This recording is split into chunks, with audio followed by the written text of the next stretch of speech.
What's that you're drinking? Oh, just some water. Out of a plastic water bottle? Yeah, so what? Well, do you know anything about the plastic water bottle? Not really. Let me break it down for you. The life of a plastic water bottle in 20 seconds. So first we have to look back at the process that goes into making a water bottle. In the beginning, hydrocarbons and other chemicals are drawn from refineries and are used to create PET, which is the plastic used to create the bottles. These bottles are filled at the manufacturer's plant and then loaded up on trucks, planes, and trains where they are shipped out to consumers over thousands of miles. This is where the consumer spends a short amount of time in drinking the water. Then this bottle begins its long journey into either huge landfills or, for the lucky few, a recycling plant. In landfills, the ocean, or as litter in the environment, the bottle breaks down into tiny pieces that never actually degrade. And a small percentage of recycled bottles make their way back into other products. Porch decks, t-shirts, other bottles.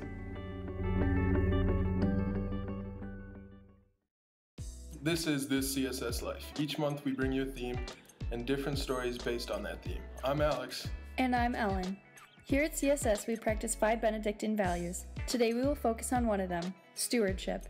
Stewardship is defined as human resources responsibly and respectfully while finding the balance for work, play, and prayer in daily life, which will promote physical, mental, and spiritual growth. In this act, we will explain the relationship of plastic water bottles and stewardship. It is important for students to understand the impact of plastic water bottles on the environment, how people can become better stewards with alternative ways of drinking water, and how students can get involved with campaigning for decreasing the amount of plastic water bottles that are being used around campus. After hearing about the history of a plastic water bottle, I decided that I wanted to learn more.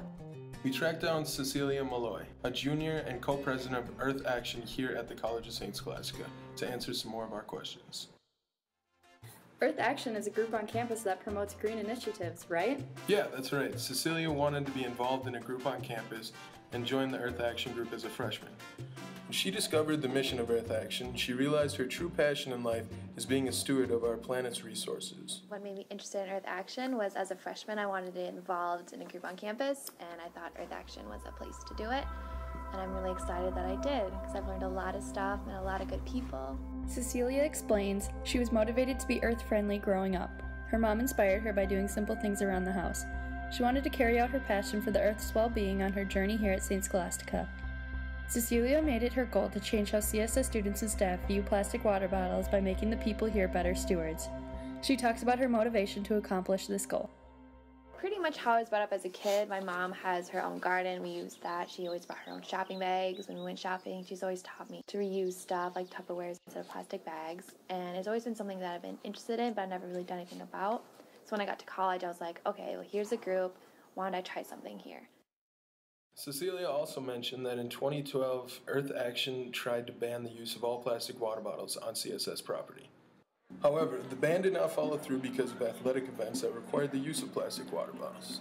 As a compensation, Earth Action received a grant to install hydration stations around campus as a way to promote the use of reusable water bottles. Last year, we tried to do a campus-wide getting rid of plastic water bottles. That would be like the Dasani water bottles and stuff. We tried getting rid of those. We put in hydration stations. We got a grant to put in those on campus so people can easily refill their water bottles. Everyone loves them. They find them cool. We've had to replace the filter in the Union about 6 times already because people use them so much. From what I've seen a lot more people carrying water bottles in this past year or so than I have before. Why is this important that we eliminate plastic water bottles on campus? Well, Cecilia explains this is an important topic because the earth at large is at risk. Landfills are filling up because the amount of plastic is not able to decompose. By using less plastic water bottles, we reduce the amount of plastic. Landfills are by so much, and with plastic it's really hard. You can't really degrade that. You can reuse it, but you're just building up more and more and more stuff. And by using plastic water bottles, we can help decrease the production of plastic ones, and that can help make our earth nicer. We were interested in looking at specific statistics that provided evidence as to why it is important to decrease the amount of plastic water bottles we should use. This is what we found. 19, the number of 20-ounce PET bottles it takes to yield enough fiber for an extra large t-shirt or 1 square foot of carpet. 28% of PET plastic bottles got recycled in 2009. 2/3, the amount of energy that is saved when producing new plastic products from recycled materials instead of raw materials. It also reduces greenhouse gas emissions. How would Earth Action plan to enforce the plastic water bottle restriction? Cecilia said, It can only be encouraged. What we did last year for the water bottles is we showed a documentary on water.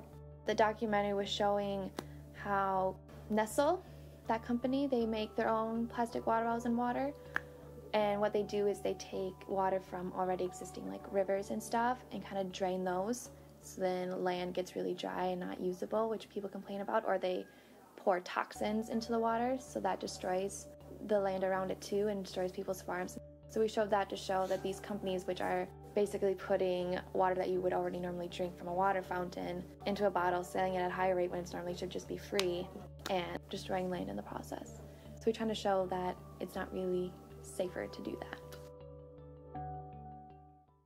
in the last few years, Cecilia believes as a campus we have improved our knowledge and active recycling. As a follow-up, we went around and talked to some of the students to see if Cecilia's belief is true. We asked each student 3 questions. The first question was, do you use plastic water bottles? All the students responded yes. The second question was, on average, how many plastic water bottles do you go through in a week? The common answer was between 3 to 7 plastic water bottles a week. The third and final question was, do you use the hydration stations that are located throughout campus? 85% of the students we asked said that they use the hydration stations at least a few times a week. With this data, we can't confirm that students are using less plastic water bottles. However, we can conclude, as a community, we have become more aware of how to be better stewards when it comes to the use of plastic water bottles.